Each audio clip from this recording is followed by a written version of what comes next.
Thanks for listening to the Nice Podcast. I am available to deliver keynote presentations and workshops for your company or for your conference. Reach out to me, DaveDelaneySpeaks.com, or email me and we can talk.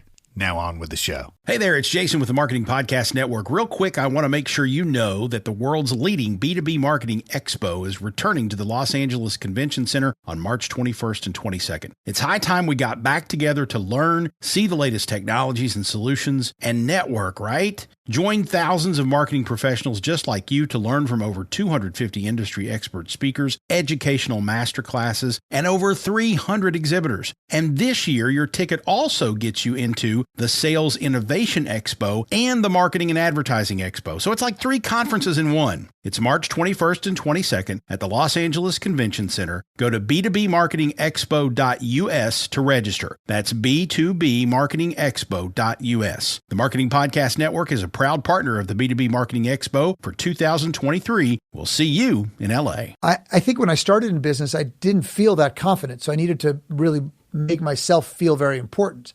But over the years, as I got more and more legitimately confident, then I didn't need to show off so much, or I didn't need to be the central focus. And I could be very honest and transparent about, who I am and who I'm not, and really just do a much deeper dive into the work itself and ultimately the needs of the people we serve. Nice. Nice. Nice. Nice. Nice. Nice. Nice. Nice with Dave Delaney. Welcome to the Nice Podcast, a show all about communication, collaboration, and becoming better leaders. Today, I'm chatting with New York Times bestselling author, co-founder, and CEO of Heroic. I've always had, I think I have like a speech impediment, but every time I try to say heroic public speaking, I have trouble with the word heroic for some reason. I don't know why. Maybe you can help me with that, Michael. Well, no, it's not uncommon. The R is one of the most difficult words to pronounce. Yeah. Or different letters to pronounce, rather. And so it's the reason that so many different dialects change the way the R is used. So in Boston, they use the R when they shouldn't, and then they drop the R when they should use it. New York has their own way of dealing with R's, and of course the Brits. Yes, and pirates. It's nothing wrong. It's totally fine. Totally fine. I said, and pirates too. Arr. Yeah. Okay, let me get back into this intro. I'm already screwing everything up. Michael's latest book is The Referable Speaker, which he co-authored with Andrew Davis, which I just finished, and hopefully my Amazon review should be appearing any hour, hopefully. But it is an excellent book, and I highly recommend it for everybody. So with that long, awkward intro, Michael, welcome to Nice. Thank you so much. So what is the nicest thing someone has done for you recently? Oh, gosh. Well, it just so happens that yesterday was Father's Day. So I got some really special things yesterday, and it was just the most delightful day. And I felt just so at peace, which is something that's really important to me and something I generally don't feel.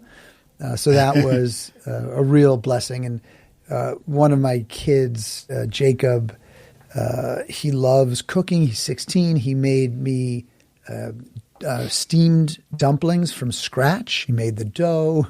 He rolled it out. It was just amazing. And Amy and I went to town. We rode our electric bikes, and we went to art galleries.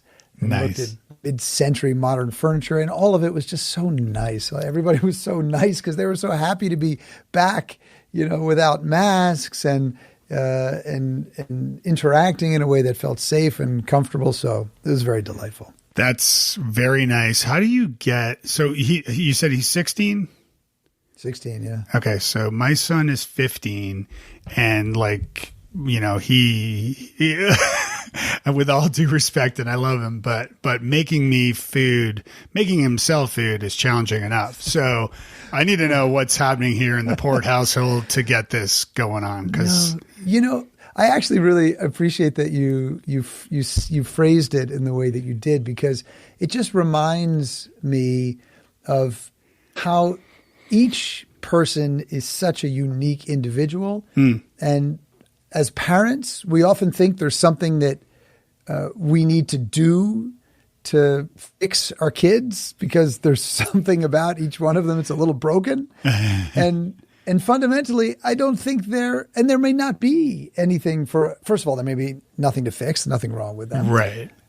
And secondly, it may have nothing to do with us and we may have no actual influence over it. So Jake is a great example. When Jake was little, he ate 3 foods: pizza, macaroni, and pizza pockets, which is just basically pizza and macaroni in a little pocket. So maybe 2 things, if we're being honest.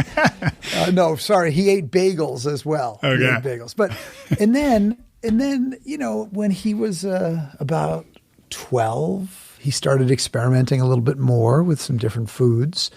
Amy and I got married, and Jake then earned 2 more siblings. And one of his siblings was a little bit more adventurous with food, and Jake's competitive. So I think he's like, well, okay, I'll try that too. And he realized he wasn't going to die when he ate the thing that, before he thought was disgusting.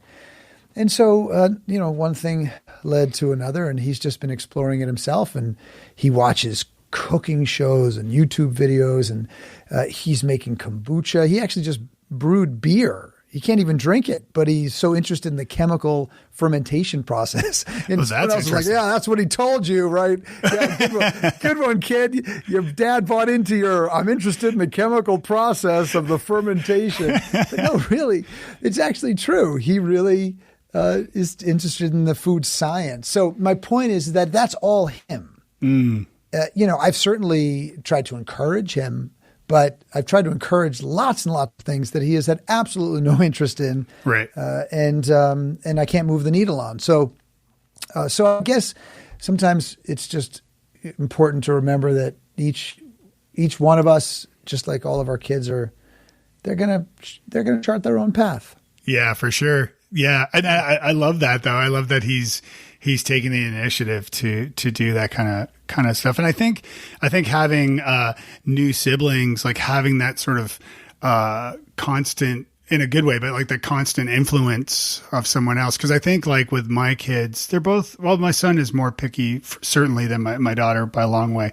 But at the same time, I think he I get the feeling like once he starts dating and things, like he's going to figure it out pretty quickly, like sure. You don't want to you don't want to just have Nutella when you take someone out for dinner or something. unless he meets a girl who only likes Nutella. Well, that's true. He might be able to arrange his world quite carefully. But yeah, you're right though. Priorities change. And so the things that we're willing to expose ourselves to broadens often. Yeah. And let's talk a little bit about priorities changing. Like for you, sure. So your background, well, I don't want to say it because it's your story, but like, tell me a little bit about like where Michael Port is actually from. Like, where were you born and raised? I was born and raised in Manhattan. Okay. There's a few of us that were born in the city and raised in the city. And it made for a really, really interesting, formative period of my life, growing up in New York with a lot of independence and really the cultural center, I think, of the country. Not everybody would agree with that, of course, but some would say the world. Yeah, some would. I mean, New York says it's the capital of the world. Yeah, of course, it's the most egocentric place you could be from, clearly.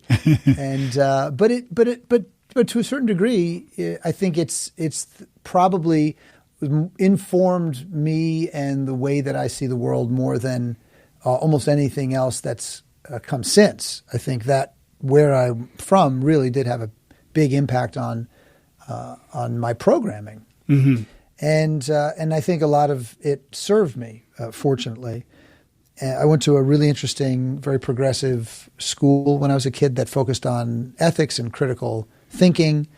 And then after high school, I moved to Tulane for 4 years to go to college. I moved to New Orleans, and I went to Tulane to go to college. And then I came back to New York to do a master's degree in acting at the NYU graduate acting program. So once again, I was back in New York. Right.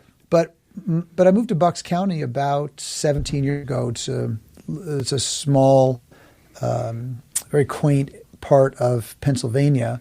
It's about an hour and a half north of Manhattan, or an hour and a half south of Manhattan and 45 minutes north of Philly. And my wife, Amy, and I live here, and we work here, and we have our business here, and we feel really fortunate to live in such a lovely community. But I never would have imagined that I would be out here when I was younger. I just think that's one of the things that when you look back on your life, and I'm only 50 at this point, but still, I've had a couple years under my belt. There are so many things that I never could have predicted in a million years. And so even, again, going back to the kids, my father, when I was a kid, would say things to me, and my father's the sweetest man. He very rarely would say things like this, but I remember, a couple of times he would say things like, look, if you don't start reading more, you're really never going to amount to much. And he was an academic, and I loved TV. I wanted to sit there and watch the TV all the time. Right. Now, of course, I ultimately went into acting and then developed a business around performance. So some of those years in front of the TV may actually helped influence my career. But I certainly understood what he meant. I mean, I do now understood what he was afraid of. But then I went and wrote 9 books, and a couple of them are not so bad and made it onto the New York Times bestseller list and the Wall Street Journal bestseller list. And I still don't see myself as a writer, even though I've become an author and sold more books than most authors, probably ever will. And I feel very fortunate about that. But I still have that idea of myself as a kid who, would barely write a 5-paragraph essay in school. And so it's just another example of how really we're going to chart our own course, and we're going to find our stride at different points in our life. And some people find it really quite young, and some will find it later on. And we go through many different chapters. And I love that the theme of your podcast is about being nice, because when I look back on the chapters that I'm most disappointed with in myself, it was either because I wasn't nice to other people as much as to the degree that I would have liked to, or I wasn't nice to myself, and it was hard on myself, and working on those two things, being kinder to other people, and being kinder to yourself, can pay dividends, of course, both in your personal life and in your professional life. Yeah, and the keynote that I've started delivering, very much inspired by the work that you've done and the training I've had from you as well with HPS and Amy and your team, is called the ROI of NICE, the return on investment of NICE. And it breaks down into 3 sections: self, stakeholders, and society. And so the self, obviously, to your point, if you're not nice to yourself, then it's going to be really tough for you to be nice to the people in your life. So, but you said you weren't so Book Yourself Solid, which was your first book, which became, I think, number 2 in the world at the time, which is an amazing thing. Came out in, what was it? It was 2008 or 6? 6. Yeah. 6. And so, but you went as an actor, you very much, at least I might be putting words in your mouth, but I would assume that you very much were an actor. You told people, you were acting, you had credentials, you have your IMDb cred. So you considered yourself an actor and said you were an actor, but as a writer, you said you never considered yourself a writer, even though you had a best-selling book at the time and many more. Why didn't you consider yourself a writer? Hey, you're listening to the Nice Podcast with Dave Delaney. That's me. Visit Futureforth.com to learn how we can transform the communication at your organization. And if you need a speaker for your next online event or your in-person conference, are we doing in-person conferences yet? Soon, I hope. You can visit DaveDelaneySpeaks.com, and you'll learn more about working with me there. All right, let's get back to the show. Or an author. I think it's hard to... now I see myself as an author because I can see the books on the shelf. So it's become a fact. Yes. But I still don't see myself as a writer. To me, there's a slight bit of difference, and it's just some programming. It's just some old scripts that I have around it, because when I was an actor, I very much considered myself an actor for a few reasons. Number one, I was trained at one of the best institutions in the country for acting, so I felt like I had, some real chops. Number two, I was actually working and making my living as an actor. And number three, I felt really good at it, meaning I felt like it was something I could do well, naturally. Yeah. When I think about writing is not something that I think I do well, which may sound strange, given that there are books that I write that people like to read, and they say, oh, this is really good. These are great stories. This is well written. Yeah. But when I'm writing, it doesn't feel to me as pleasurable as it does when I am, say, doing a masterclass and teaching performance, or when I was an actor and I was acting. It doesn't come as naturally to me. Now, somebody might say, well, why do you do it? I said, well, because it's one way to communicate with my audience. The people that I serve, they consume a number of different types of products and services in pursuit of their objectives, and one of them is books. And so I didn't go into book writing as for, to have a career in book writing. I never had a dream of being an author. I just, in the early 2000s, just started experimenting with the idea: could I write well enough to communicate with the people that I want to serve around the needs that they have that I can help them with? That was the question that I had. And I think it's important because very often we make these judgments that we can or can't do something before we even raise the question.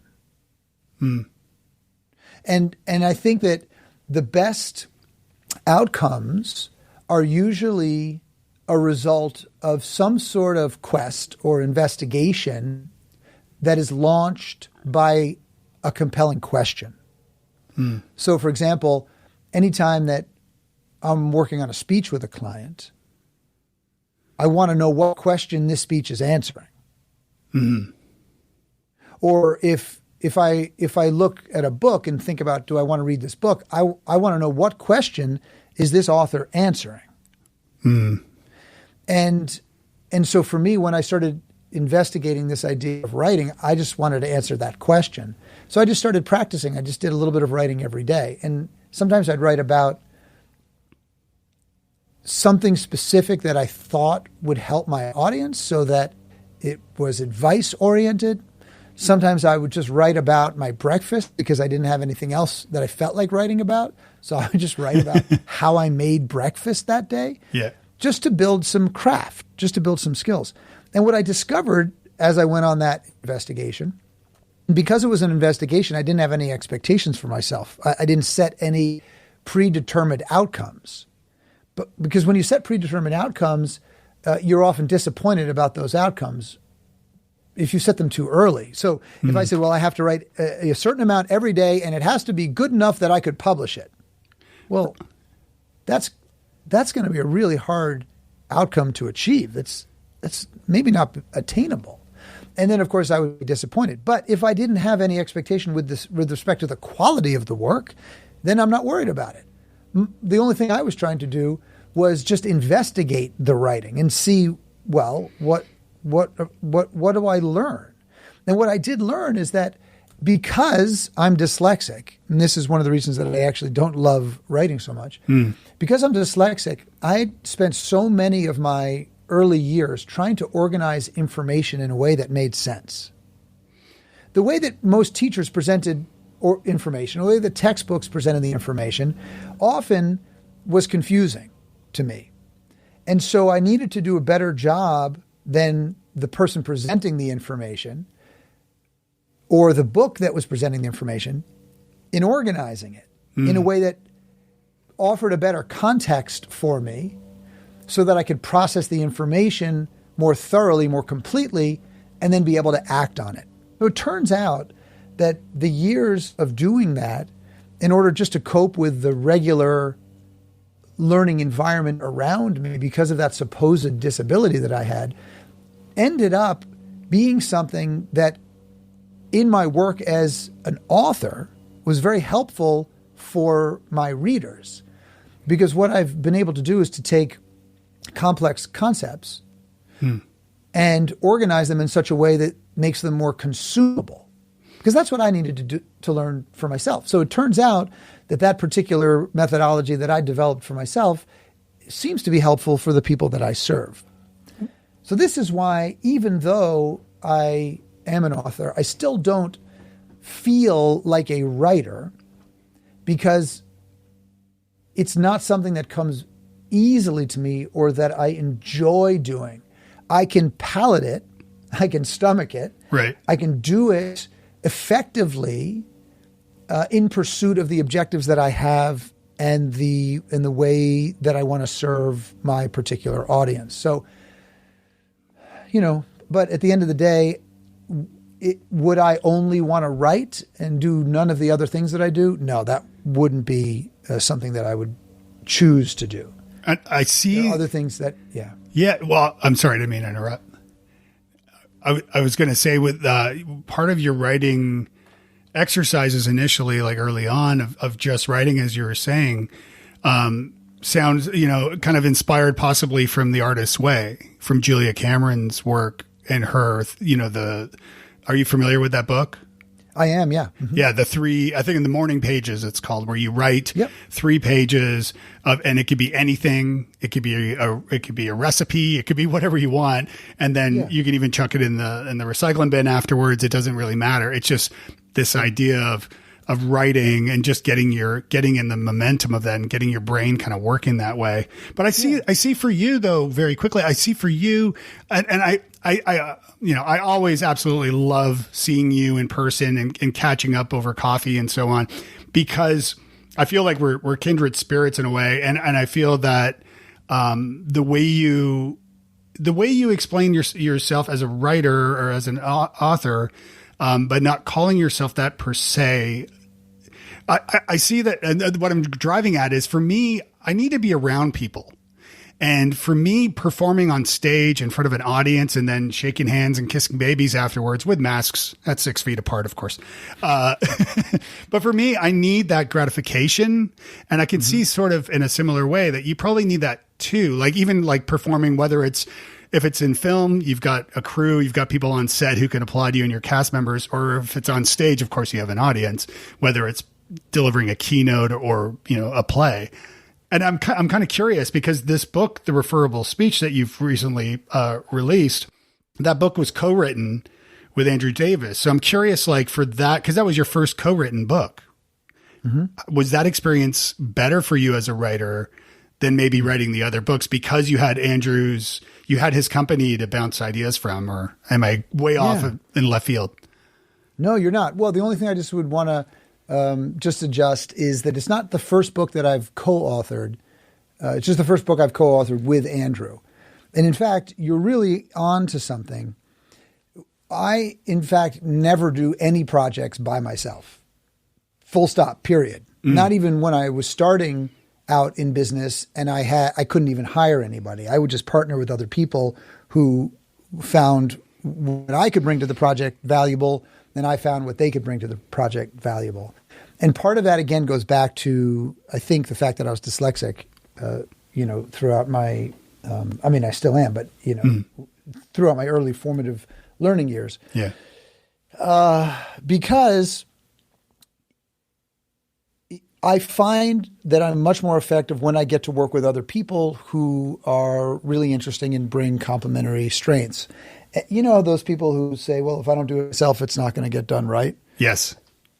I've never thought like that. I just never thought like that. I always thought, oh my gosh, I need to work with other people who are so much better than me at these things. I don't know how to do this thing. This is not really how my brain works. Let me find someone who does, because I'm very confident in the things that I do well. I know the value that I can bring. So I love partnering with people who can bring value in other areas. I think in order to be a good partner, you've got to know that you bring value and also love the value that the other people bring. It can never be a competition.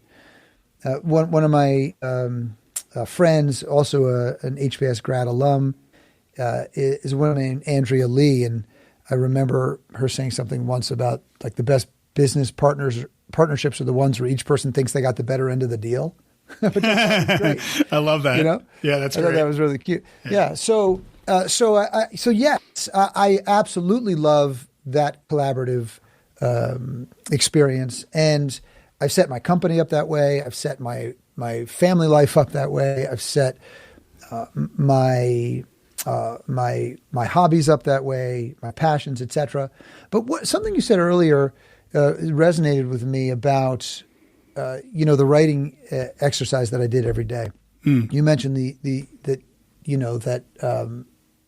that's something that was mentioned in the Artist's Way. Yeah, and it's something that I think is worth considering, not just in pursuit of the development of a new craft, but many aspects of our life.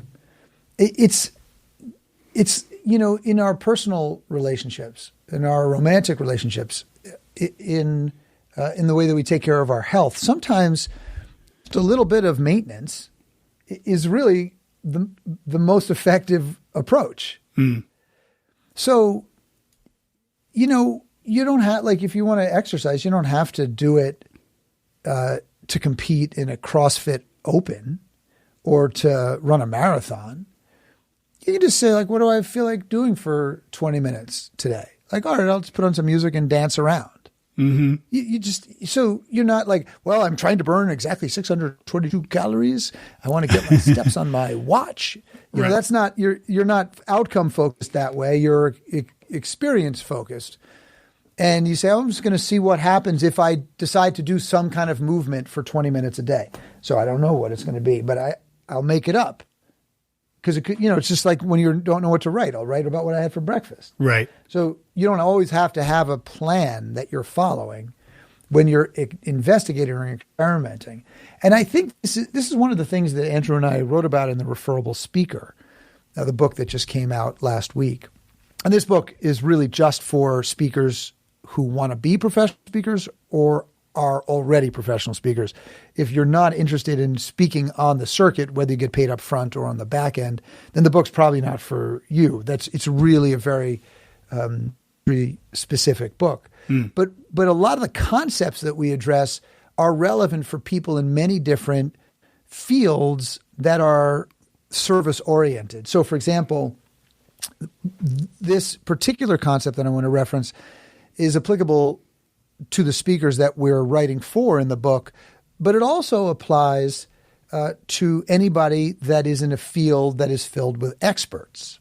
So consultants, for example. One of the things that we see on the speaking circuit is that people who are seen as experts are generally relegated to the breakout room. Because the breakout room is usually where an expert delivers a how-to type speech, tips and tricks, hacks, best practices. It's often a speech or presentation that is reflective of the present day. Here's how things are done today. And people, take lots of notes. Oh, that's interesting. That's good to know. Now that I'm getting into this business, it'll be helpful to know what those best practices are. Great. Okay. So it can be a very helpful session. But on the keynote stage, generally the speakers that are put there, they deliver a how to think type speech. A speech that generally challenges the status quo and offers a new approach, a different perspective, another way of seeing the world, so that speaker helps the audience create the future. So the how-to type speaker, the expert, helps the audience see what the future, what the present is today. They offer a reflection of the present. But that keynoter, who's delivering the how to think differently type speech, is helping that audience create the future. And so the expert has been commoditized. The visionary is the one who gets the attention because, as opposed to the expert, the visionary is always on a quest to answer questions that Google can't. Yeah.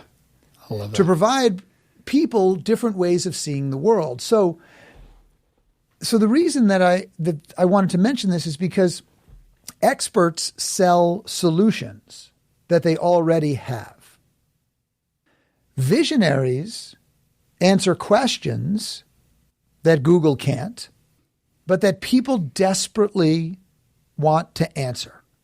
And so they usually start with some sort of big question. And then they go on an investigation to try to answer that question, rather than thinking, oh, I already have all the answers. I know what the answers are. And that's why this approach to doing a little bit of writing every day or a little bit of moving every day, some sort of investigative process where you aerate new ideas to try to uncover new approaches for the people you serve around the challenges that they have, helps you come up with visionary ideas, visionary thinking, and new approaches that help people feel different, think different, and act different.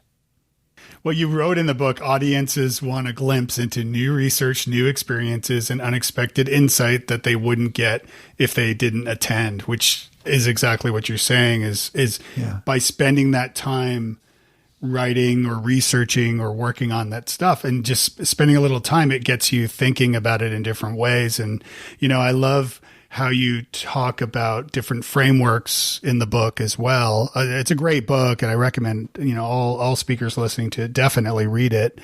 And these different frameworks, one thing I've realized over the years, I kind of came on this myself, where I realized, for the most part, with a few exceptions here and there, but for the most part, everything has been done. Like everything out there has been done. And so it's a matter of you taking it and bringing your personality to it and your take on it. And then, and then teaching what you learn, but with your own voice and your own examples and things, and making it yours. Do you see that as well, do you think? Oh, I do certainly see a component to it. What we focused on in this book was the idea of being referable, meaning being someone that others refer to, or being someone that produces a product that every time somebody sees it, somebody wants it. Because I think that, I don't know what it was like to live in a different age. We often say well, in these times, I don't know what old times, I never lived in any other time. These are the times I live. Right. But what I do know about the times that we live in is that when people often move into a new discipline, the first thing they want to learn is, how do I sell myself in this discipline? How do I market this? How do I build this business? And then they start to look at, how do I make something that other people want? I think it's backwards. Yeah. Yeah. I think unless you have something that other people want, why would you spend any time marketing it? I understand, if you're, there are lots and lots of companies out there that can make a lot of money selling really mediocre or poor products, but they market the heck out of them, and they can sell a lot of them. But that is not. But somebody who is in a service business, or is a consultant, or a speaker, or an advisor, or in some other position where the work they do has an immediate and impactful and profound changes associated with it, when you're serving other people, that's not how you want to approach the business that you're developing, I wouldn't think. Usually you want to produce the best product you can.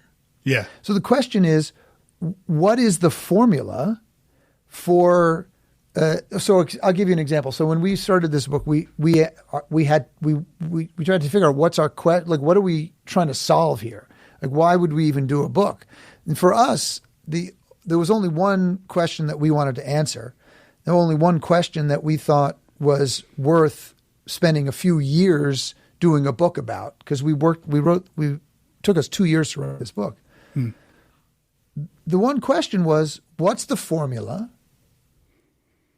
for building a self-sustaining, successful speaking business?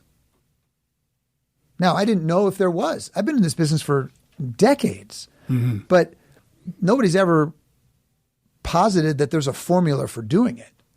Usually people say, well, you just got to do enough chicken dinner speeches and Elks Clubs meetings, and then eventually you too can become a successful speaker. Right. And others will say, well, you got to build your personal brand, and you got to build a big social media following, and you got to write that best-selling book, and then you'll become a really successful speaker. Someone else says, well, you just got to figure out a way to get famous, and then you'll become a successful speaker. All these things that people hear and they go, yeah, I don't know if I can do any of that, but I'll give it a try. But ultimately, none of those things can guarantee that you can build a successful speaking business. There's no formula there. So we tried to figure, is there a formula? Like, can we engineer an actual formula? And we think we did. Yeah. We think we did. It doesn't mean every single person will be able to do it, but we now believe that we've articulated what makes a speaker somebody who every time they give a speech gets stage side leads, which are inquiries to deliver that same speech somewhere else for a fee. And if you produce enough stage side leads, you leverage the power of compounding gigs, and then you'll build a very healthy referral tree over time. And when someone says, well, what do you do for your marketing? You can say, I pick up the phone. Yeah. Because the gigs you do produce the gigs you do. The gigs you get you more gigs. And that requires that what you're delivering is referable. So in our business, you can deliver a great speech that's not a referable speech. And so that's something that is, unless you understand what the formula is, you're not going to understand what makes a speech referable. And I mention this because it applies to almost every service business that I can think of. It's so hard to market your way to success in a business. It's much easier, I think, to build a successful business if you have something that other people talk about. But it's certainly challenging. It takes a lot of hard work to build the thing that is so good that other people talk about. But that's really where the best work is done. That's where the most important time is spent. Because, for example, Heroic Public Speaking, our business is a referral-only organization because we've created a product that when people do it, they take our graduate program. Afterwards, they tell other people to come do it. And so we put the majority of our time into the continued improvement of the actual experience we provide. And then we let that experience do the marketing for the business. That's what. Yeah. Yeah. Well, I was just going to say, at some point there, you had, I don't know if it was a revelation or whether it was just an aha moment or whether you just kind of eased your way into this. But to what you're saying here, like in the book, you wrote, don't look at myself as the product, look at the experience I deliver as the product. And to that point, I look at when I look at Michael Port and I look at the work you've done, at some point, and I think where you probably hit the jackpot in the sense of like a wonderful business doing, your life's probably your best work ever, which is HBS, I believe. And I've been there firsthand and experienced training with you and Amy and the team. And I wrote a review, and if like hands down, I recommend it to other speakers, highly recommend it to other people, because it is absolutely an incredible experience. And so I have no doubts in my mind. But I at some point, I think Michael Port took a bit of a back seat, and rather to that quote from the book and to the point that you're making, you kind of eased a little bit away from your personal brand, which was a solid personal brand. You're right there on the cover of the books. You blogged and had content on your website at Michael Port, and you shifted to HBS. What was that? Was it a revelation that you realized, wait, it's bigger than me? And you know, well, tell me about that. Oh gosh, it sure was. Well, first of all, when you start a new endeavor, you're pretty blind, and you are often just copying what you see other people in the industry do. Mm-hmm. I mean, that's the reason I started writing books in the first place, because, you know, when I started in the early 2000s, there was really only a few ways that people who were in the coaching or training business could reach larger audiences. And one of those ways was through a book. There was no podcasting. I mean, certainly you could pick up a radio show, but that was fewer and far between. It's not like you could just start your own podcast. There was no social media. It was just a very different landscape. So I just copied what other people did. And then I saw people like, what's his name? Well, the Tony Robbins of the world. Sure. And others whose faces were on the cover of the books. And I thought, oh, that's what I'm supposed to do too, you know, build this brand around me. And, you know, look, when I went into acting in my in college and then, you know, started working after graduate school, I didn't go into acting because I didn't want attention. Let's be honest about that. I don't think many people go into acting because they don't want people to watch them, pay attention to them, and clap for them. So I was really interested in the approval and the attention. Like, I loved that. I thought that was fantastic. Mm-hmm. I pretended I didn't care about it, but I think, if I'm being honest, I did. And so when I left acting and I went into the business world, I spent about 5 years in the fitness industry. And then when I went into consulting, I thought, I think I was driven by that need to build something of my own that was centered around me, you know, that narcissistic, you know, I want more attention kind of thing. Well, not just that, but in your defense, you're also there's a thinking that you're not, you know, you can either, and with all due respect to people with jobs, I don't mean any negative side to it, but you are building someone else's dream. You're right. Yeah. Like, you have to take leadership in your own life. So yeah. Sure. I think though, when I think about the choices I made in terms of how I built my business, I really tried to build it on this idea that, oh, you've got to be seen as famous in order to be successful in this industry. Sure. Because I think that's what I saw out there. I thought, oh, well, these people seem really famous, so that's why they're successful.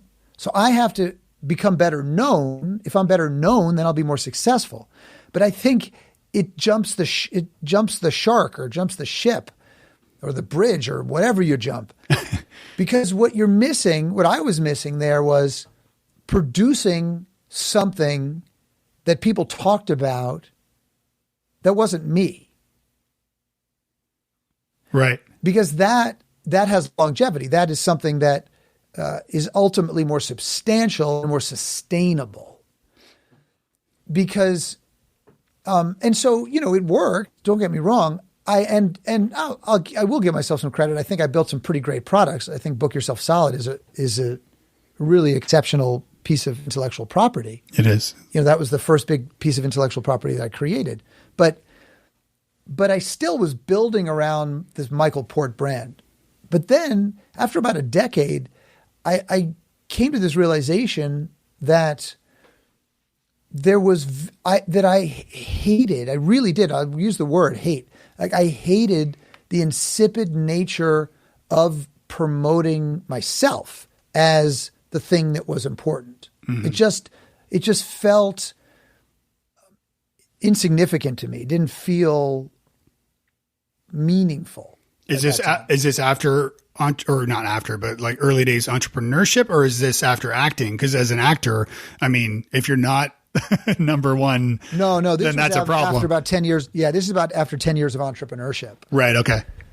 Yeah, and also it I think it coincided with my with working with Amy, my wife, and bringing her into the business and giving her and sharing the business with her. Yeah. Because now, if I wanted to create space for her, well, I need to move aside, not completely, but I have got to find some more room for her. I can't, take up all the oxygen in the room. So that, I think that it was an influence. And I also thought that I felt so confident in the work that we were doing around public speaking and training for keynoters that it didn't need to be about me anymore. Right. And I think that was probably the biggest shift. I think when I started in business, I didn't feel that confident. So I needed to really make myself feel very important. But over the years, as I got more and more legitimately confident, then I didn't need to show off so much, or I didn't need to be the central focus. And I could be very honest and transparent about, who I am and who I'm not, and really just do a much deeper dive into the work itself. And ultimately the needs of the people we serve, even to the point where we choose the colors of the clothes we wear so that our students are the ones who are the most colorfully dressed and stand out the most. Oh, that's interesting. Where did you come up with that idea? That's brilliant. Well, it wasn't something that took a lot for me. It was just, I know when I put a student on stage and I'm working with them, I'm entertaining the audience at the same time. We may have a large audience who's watching the coaching, so there's an entertainment value that I provide in addition to the experience of the audience watching the student transform. Mm-hmm. Mm-hmm. So those two things are important, but I have to make sure that my entertainment value when doing the teaching doesn't overshadow the experience that the students have of watching the transformation of the speaker on stage. And this is why you took a step away from acting, right? From delivering, from speaking, because you sort of because you didn't want to be, at least my understanding was you didn't want to be getting the gigs that you were training speakers to get. Yeah. Well, there was like a conflict there. So it was a conflict. So I was sitting at the table with Jay Baer, who is one of the most working speakers in the business today. And we were working on an opening section for his speech. And I had an idea that I just thought would slay. It would just be a great opening bit. And for a half a second, I thought, maybe I should hold on to that one in case I want to use it, because that's good. It wasn't actually something about his IP. It was just like a device for opening the speech. Sure. And that's the second I knew that I had to retire from keynoting, because I can't have any conflict of interest. Now, I thought about it for a second, then I said, no, of course I'm going to tell him what it is. And I did.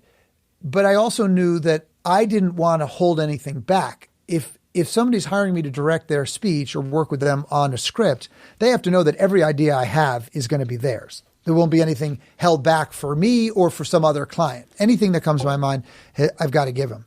Yeah. And also, I didn't want any students ever feeling like they had to compete with me for a gig. So it would be like Roger Federer and Rafael Nadal competing against each other in the Grand Slams, except Federer is also Rafa's coach. Right. Right. This would be weird. Yeah. In this way, the speakers that I work with never have to worry that they're going to lose out on a gig to me, who they're paying to help them get those gigs. Right. Makes sense. Yeah. It's the same reason I wouldn't hire a financial advisor who has any conflict of interest, in anything that they are suggesting I purchase. And I should tell our listeners here, by the way, that a few years back, Michael and I were speaking at a same conference, or at the same conference. And afterwards, we were talking in a small group, you and a few of the other speakers, myself. And somehow we got up to talking about retirement and finance, personal finance and things. And it was kind of, it was incredibly embarrassing for me. And I'm sure it was for some of the other folks who basically admitted we didn't really have a lot of plans. And you were like, and I just want to share this with everybody. You instantly said, okay, here's what you need to do. You need to watch this documentary, go to YouTube, look this up, watch this BBC thing, read this book, then get that book, and then set up a Vanguard account and blah, blah, blah, blah, blah. And you gave us this list. And then not only that, but afterwards that night, I got an email from you and to the rest of the speakers saying, hey guys, I know I said this really quickly. Here's everything. No affiliate links, no skin in the game, but you were just so sweet and kind to do this. And it really stood out to me. And straight away, I was like, this guy's just the best. But you gave us all this great insight into, and I'm not suggesting you were saying like, bet on this stock, go all in on this thing. You were like, diversify and never look. Yeah. Right. Exactly. Dogecoin. Yeah. Right. But and you know, and we've talked offline about stuff like this since, and man, I am so thankful. Like Heather, my wife, and I, you know, we've watched a bunch of the documentaries. We do our finances every weekend now. We're way more on the ball with all of this stuff, and that probably wouldn't have happened if it wasn't for you. So, and your insight there. So thank you for that. Oh, that means the world to me. And you know, and someone did that for me at one time. You know, I didn't, the things that I've learned, say just about personal finance, for example, I learned because somebody turned me on to a new way of thinking. And that's what's exciting about being human, I think, is that you have these opportunities to explore new ways of thinking, to go on an investigation and say, well, okay, what does that mean? What are they talking about? You know, what am I open to learning more about? Yeah. And just FYI, Dave, of the people who were at that table, you were the only one that picked up the ball and ran with it. Right. And I do that. So when I get advice for people I respect, man, yeah, I would be crazy not to.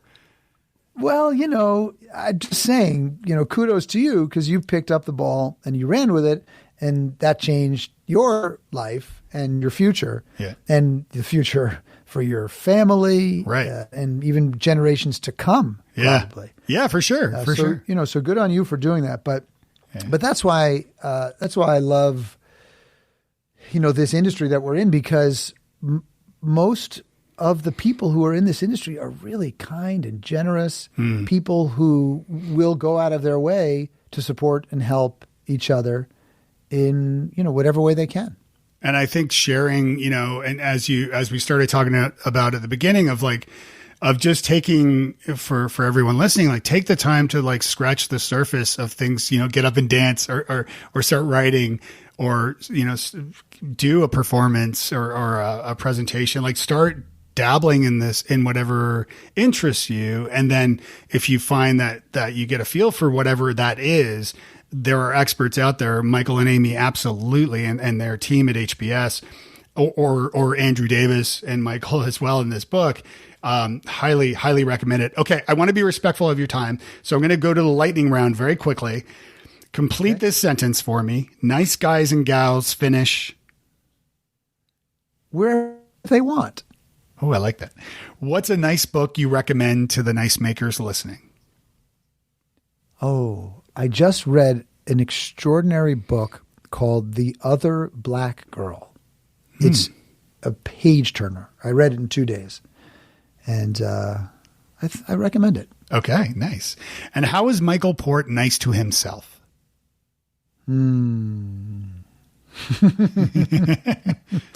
The nicest thing I think I do for myself is I ride my bike to and from work every day. And when I ride my bike to and from work, most days I intentionally try to ride it like I'm a little kid.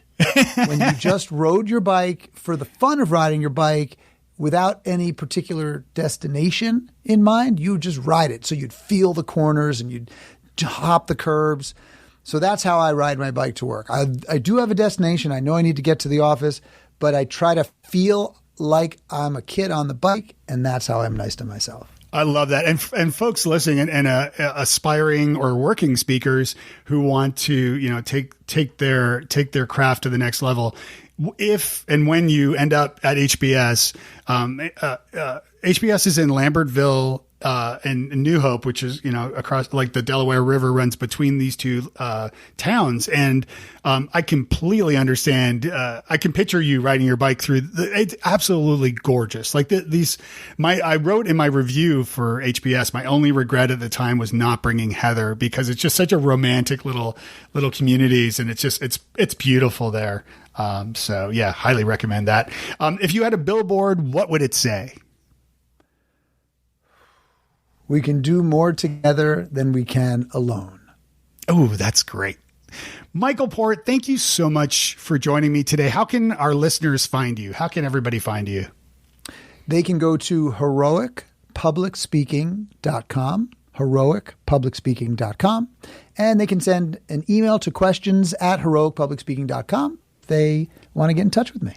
Excellent. Well, thank you. And I do want to recommend everybody again, the Referable Speaker. We scratched the surface. We talked about some of the stuff from that book. I absolutely really do recommend it, especially if you are a speaker or you're trying to improve your business, which I always am. I'm always trying to improve my business. So definitely recommend reading that. And all of Michael's books are fantastic. So thanks again for joining me today. You're welcome. It's my pleasure. Thanks for listening to the Nice Podcast. I would love to include your voice on this show. If you have comments or questions regarding this episode or any episode, whether you might have some nice communications tips of your own, visit friend.nicepodcast.co. There, you can record an audio comment, and I expect you'll hear it on an upcoming episode. Theme song is Little Jane May, and the end song is Funny Feeling by Alistair Crystal at alistaircrystal.ca. And we'll see you next time. Be nice.